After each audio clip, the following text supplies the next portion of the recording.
Why does this defendant get out of the car if he thinks that Trayvon Martin is a threat to him? Why? Why? Because he's got a gun. He's got the equalizer. How many what-ifs have you heard from the state in this case? Well, they don't, I don't think, anyway, they don't get to ask you that. I don't think they get to say to you, what do you think? No, no, no. No, no, no. What have I proven to you? What have I convinced you beyond a reasonable doubt occurred in this case, so much so that you don't have any reasonable doubt as to those issues that I presented to you? The prosecution and defense brought closing arguments in the murder trial of George Zimmerman, a trial which received wall-to-wall media coverage, something critics thought was a bit too much. CNN became a big target. Variety's Brian Lowry. Thursday's closing argument raised the already simmering coverage toward a boil and evoked the customary empty-headed questions from CNN's Wolf Blitzer, who kept asking a panel of lawyers to guess at what is going to resonate with these women, referring to the all-female jury. Mr. Lowry went on to refer to HLN's Nancy Grace as their toxic avenger. So what do you think about this, Rick? Fox obviously has provided a great deal of coverage, but CNN has been slammed for going over the top, excessive. Look, I think the coverage is all too much. You know, unfortunately, this is a terrible tragedy that happens pretty regularly in America's cities, and this should have been more of a regional story. But let's be honest, race was interjected very early on by the President of the United States. And we defined this issue in terms of race, and now it's, you know, in terms of white-black, because he's considered a white Hispanic by some news networks.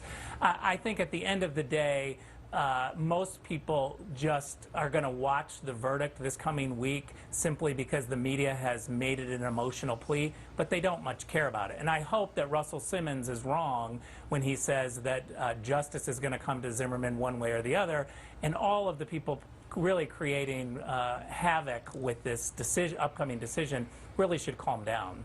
The National Review claims that the New York Times invented a new rubric, as your magazine put it.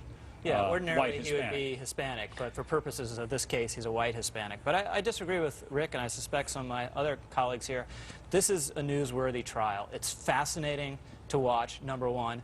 Two, there's been so much social and political capital put onto this case that it is inherently newsworthy.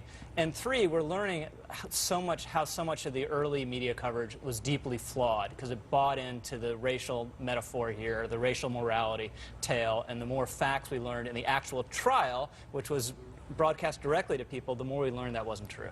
What about the arguments, that, and many are making them, that this trial should not be covered? Let's get cameras out of the courtroom.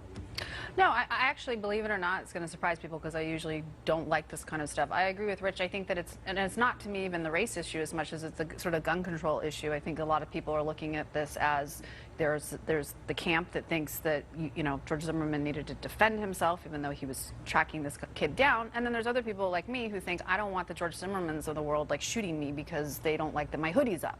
You know, so but I do think that this is a really serious issue in the country, you know, the gun control issue, and that people want to see, you know, how is this going to play out and what really happened? Because I agree, the coverage early on was very speculative and definitely in one direction. It has been pointed out that if George Zimmerman had gone by the name of Jorge Mesa, which was his mother's maiden name, this case might not have gotten the attention that it did.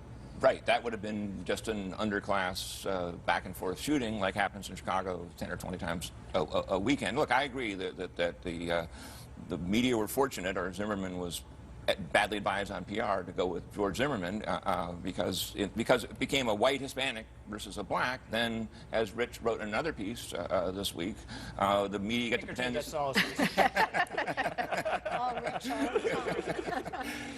the media get to pretend that America is still Mississippi in the 1950s, and this is the Emmett Till case, and it's just not so.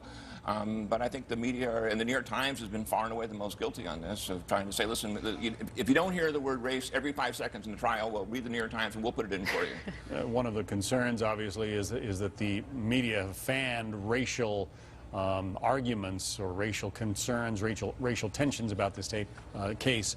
One of our favorite cartoonists, A.F. Bronco, created this to drive that point home. Take a look at that, and you get some sense of his take.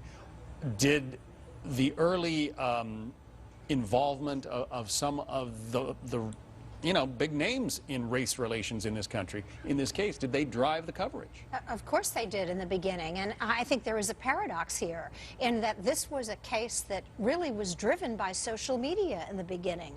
Tweeting, Facebook, interest that propelled the Florida police, to take another look at it. But, when Ariana Huffington writes this week, wall-to-wall coverage is not the way to honor the memory of Trayvon Martin. Well, this is not about honoring anyone's memory. This is about a search for justice, and Americans have always been fascinated by such trials, as David Falkenflik pointed out on NPR this week. I can think of 3 more important trials: Fort Hood, Tsarnaev's, and the Whitey Bulger case. All are more important trials.